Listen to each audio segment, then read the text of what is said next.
Salam Pancasila. Saya akan mengupas kembali tentang kasus Hasto. Apakah ada hubungannya kasus Hasto ini dengan demo mahasiswa dan demo rakyat Indonesia yang saat ini sudah merebak di hampir 55 daerah yang berpotensi mengganggu ketertiban nasional?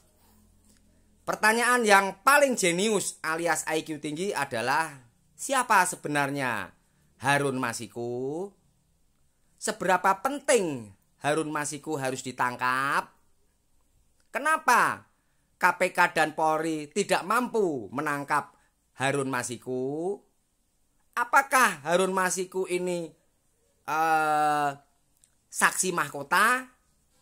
Apakah dia banyak menyimpan atau banyak mengetahui tentang kejahatan-kejahatan kelas nasional bahkan internasional? Nah, seberapa dekat Harun Masiku ini dengan Hasto sehingga Hasto harus dibidik? Ya. Apakah Hasto tahu di mana Harun Masiku berada? Nah, banyak sekali pertanyaan-pertanyaan yang sebetulnya mengarah ke substansi, ya, ke permasalahan. Kok ini negara dan rakyat dikorbankan hanya soal seorang Harun Masiku? Padahal data menunjukkan Harun Masiku ini hanya kader PDIP yang mana dia nyalek DPR RI dari Dapil Sumatera Selatan 1. Ya. Lalu terjadilah kasus pergantian antar waktu untuk anggota DPR RI yang menang. Kebetulan yang menang di Dapil Sumsel ini orangnya meninggal dunia, kan gitu. Ya.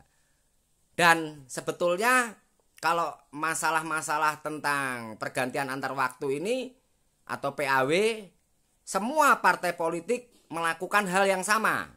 Ya, tentunya ada uang-uang untuk pengganti calon yang akan diganti tadi, diganti uangnya lah, ya, karena memang untuk memenangkan kursi DPR RI ini kan butuh biaya banyak, ya. Lalu suap-suap, ya pastilah suap-suap itu pasti terjadi, entah di KPU, Bawaslu, MK, ya. Terbukti kasus Harun Masiku kan mereka tertangkap. Nah, ini kan juga dilakukan oleh partai-partai lain. Ya. Nah, saya melihat ini kasus Harun Masiku ini seperti disembunyikan, dipaksakan. Apa sebenarnya yang mau dikejar KPK?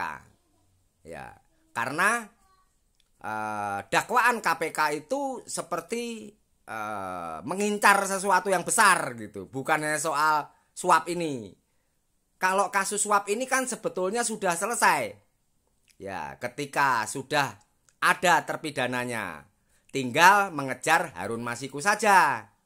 Nah, lalu tiba-tiba Hasto ditersangkakan atas kasus yang sudah selesai. Nah, ini yang sebetulnya membuat gejolak.